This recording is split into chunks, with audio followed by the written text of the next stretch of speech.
If you've been scrolling through endless listings, watching video after video, and still feel stuck on whether a wet-dry extractor is worth the space it takes up, this review is here to cut through the noise. I've spent the last few weeks setting up a workshop, a garage, and even a small commercial kitchen to see how the Sandia 802100 Sniper stacks up against the hype. Link is in the description if you want to check the product details on Amazon. First off, let's talk about why a 12-gallon extractor matters.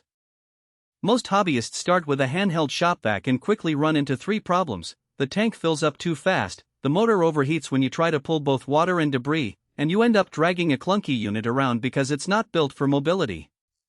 The Sniper promises a 100 psi pump, dual two-stage vacuum motors, and semi-pneumatic wheels that supposedly make it glide across concrete. Those are the headlines, but what does that look like when you actually have to clean a flooded basement or pull oil-soaked rags from a workshop bench? I set up the extractor in three distinct scenarios. The first was a weekend project where I stripped a battered lawnmower and needed to remove a mixture of oil, grass clippings, and rusted metal shavings. The angled vacuum cavity is designed to remove all liquids, and in practice it did exactly that. I poured the sludge directly into the tank, and the pump maintained a steady suction without stalling. The automatic vacuum restrictor kicked in when the tank hit about 80% capacity, preventing the motor from grinding down, a feature that saved me a few frantic minutes of manually watching the gauge. The second test was a small commercial kitchen where a sink overflow left a shallow pool of greasy water on the floor. I switched to the trigger sprayer holder, added a little dish soap, and used the agitation brush attachment to break up the grease. The extractor's top-mounted vents kept the motor cool despite the continuous load, and the semi-pneumatic wheels let me roll the unit from the kitchen into the pantry without rattling the cabinets. Finally, I used the Sniper in a typical garage cleanup, vacuuming sawdust, nail filings, and a puddle of coolant after a brake job.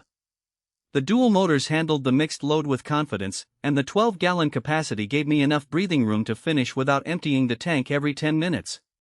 Now, who should actually consider buying this machine? If you're a serious DIYer who frequently deals with liquids, whether it's coolant, paint thinners, or the occasional flood, this extractor hits the sweet spot. Its 100 psi pump gives you enough pressure to pull water out of a sunken car trunk or clear a basement seepage faster than a standard shop vac. The dual motors also mean you can switch between a high-speed blowout mode for dry debris and a low-speed, high-torque setting for thick sludges without sacrificing suction. For small business owners who need a single, portable solution for both wet and dry jobs, the Sniper's single-cord design reduces tripping hazards and makes it easier to store in a crowded shop. On the flip side, if your workload is limited to occasional dry debris like dust from sanding or small wood chips, a simpler, less expensive shop vac will do the job just fine. The Sniper's 12-gallon tank is generous, but it also adds bulk. Maneuvering it up a narrow stairwell or loading it into the back of a compact pickup can be a challenge. Likewise, if you're on a strict budget, the price point sits above many entry-level wet-dry vacs, so you'll need to weigh the added pump pressure and dual motors against the extra dollars. Let's break down the practical strengths that mattered most in my hands. The top-mounted vents are more than a cosmetic detail, they actually keep the internal electronics from overheating during long pulls. In the kitchen test, where I ran the extractor continuously for 15 minutes, the motor never reached a temperature that triggered the safety shutoff, which is a common complaint with cheaper units. The semi-pneumatic wheels provide a smooth roll that feels almost like a small cart, not a heavy vacuum. This matters when you have to move the machine across uneven surfaces or over threshold strips. The angled vacuum cavity is a clever design choice. Instead of a straight inlet that can trap liquids, the angled path guides water toward the pump while still allowing solid debris to be sucked in. In practice, I never saw a clog caused by liquid pooling in the intake. Weaknesses are subtle but worth mentioning. The automatic vacuum restrictor, while protecting the motor, also reduces suction speed once the tank is near full. If you're in a hurry and need to empty a large volume quickly, you'll notice the pump throttling down, and you'll have to pause to empty the tank more often than you might expect.